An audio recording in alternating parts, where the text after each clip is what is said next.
Oi, galerinha, tudo bom? Vamos para a nossa segunda aula de ciências. Hoje, nós vamos dar continuidade aos nossos conteúdos. Hoje a nossa aula é sobre leis da gravitação universal.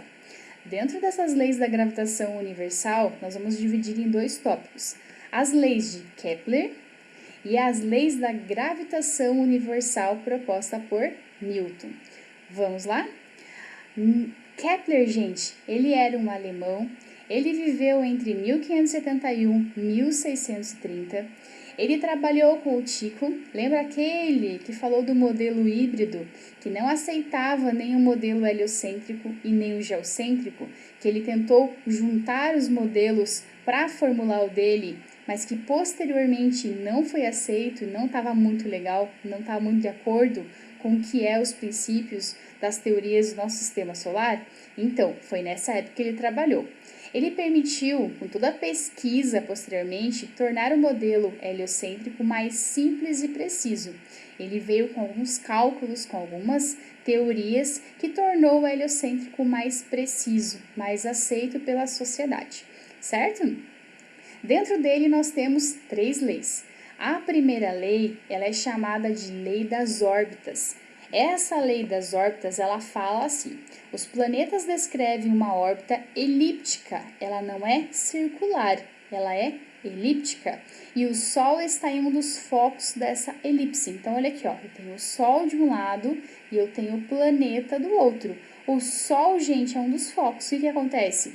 O planeta vai girar em torno desse Sol, certo? Foi a partir desse momento que ele conseguiu descrever o heliocentrismo, certo? Ele vai ter um processo. Vai ter momentos que ele vai estar mais próximo, vai ter momentos que ele vai estar mais distante, por ela ser uma elipse e não ser um círculo, certo? Então, eu vou lembrar que o Sol sempre está em um dos focos. De um lado, eu tenho o planeta, do outro lado, eu tenho o Sol, tá? Ele vai fazer esse processo em volta dele.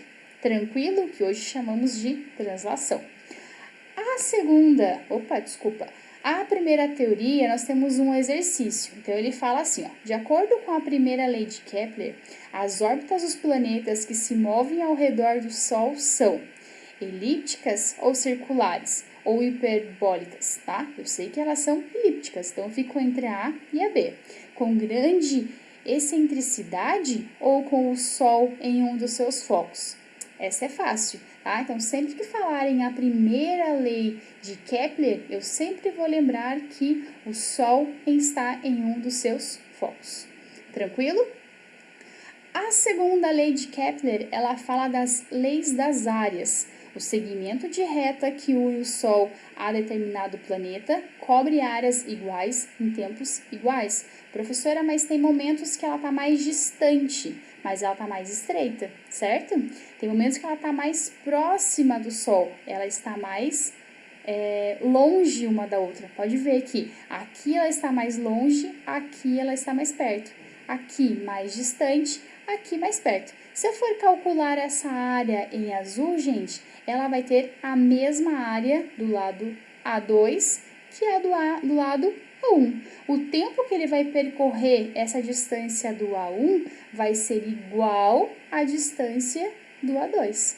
Tranquilo, gente? Então, as leis das áreas, elas representam isso, tá? A mesma quantidade de área que eu encontro desse lado, eu vou encontrar do outro lado, porque ela é uma elipse, certo? Vai ter momentos que eu vou chamar ele de afélio e periélio. Afélio é quando ele está mais distante do Sol e periélio quando ele está mais distante. Então, olhando esse desenho, o afélio é o meu L, é o meu K, mais distante do Sol. E o meu periélio é o M ou o N, momento que ele está mais próximo desse Sol. Tranquilo, gente? Não podemos esquecer isso. As áreas são iguais dos dois lados. O tempo de translação desse percurso que ele faz do lado do A1 é igual ao percurso que ele faz do lado do A2, certo? A terceira lei de Kepler, ela fala das leis dos períodos. Isso aqui a gente vai trabalhar um pouquinho mais para frente a fundo sobre ela. Ele fala assim: é a razão entre o quadrado do período de translação de um planeta e o cubo do raio médio de sua órbita. é igual para todos os planetas do sistema universal. Então, a unidade de medida, 1 AU, gente, corresponde a tudo isso em quilômetros, certo, gente? Então, a minha fórmula aqui, ó, T ao quadrado igual sobre R elevado ao cubo, que é a minha constante. O T é o meu período total, que ele faz o processo de translação, e o R é o raio médio da órbita, tá? Eu vou fazer um exercício com vocês desse conteúdo na aula do Zoom, certo? Lei da gravitação universal, ele fala assim, 2 corpos atraem-se com força proporcional às suas massas e inversamente proporcional ao lado do quadrado da distância que separa os seus centros de gravidade. Então, lembra lá que Newton estava embaixo de uma árvore, de repente caiu uma maçã na cabeça dele. E ele pensou, por que essa maçã caiu? E ele começou a fazer os seus estudos. A partir daí, ele falou, a Terra é maior do que a maçã, por isso ele atraiu a maçã e ela caiu, criando assim a lei da gravitação universal. Na página 13, exercício 3. A figura ilustra, fora de escala, a trajetória de um planeta em torno do Sol. Considerando que as áreas sombreadas são iguais, assinale com o X as afirmativas corretas. Então, aqui, ó, 1 e 2, as áreas são iguais. O que está em azul tem a mesma quantidade dessa. O tempo do 1, relembrando, é igual ao tempo do 2. Primeiro, o tempo que o planeta leva para percorrer 1 é igual ao que ele leva para percorrer o número 2, gente? Sim, a gente acabou de ver isso nas leis acima.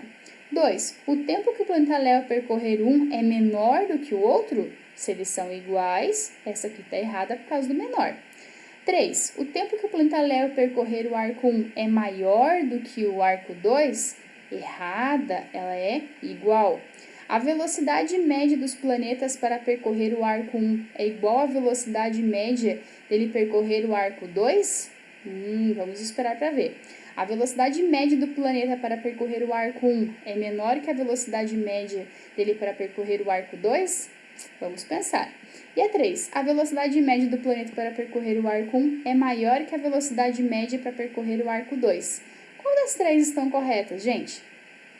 Quem falou a última está correto, tá? A velocidade média do planeta para percorrer o arco 1 é maior do que a velocidade média para percorrer o arco 2, tá? O tempo vai ser o mesmo, a velocidade vai ser diferente. Certo, gente? Agora, para casa, eu quero que vocês marquem lá, página 13, do exercício 1 ao exercício 6. Hoje nós temos o formulário para responder nessa aula. Então, coloquem a câmera do celular de vocês no QR Code, ele vai direcionar vocês direto para o formulário, ou cliquem no link abaixo que vai aparecer para vocês da videoaula, que vai levar vocês novamente para o formulário. Responda, esse formulário ele vale a nota de vocês e a presença, certo? Relembrando que vocês precisam fazer os resumos de vocês no caderno, deixa esse caderno bem organizado.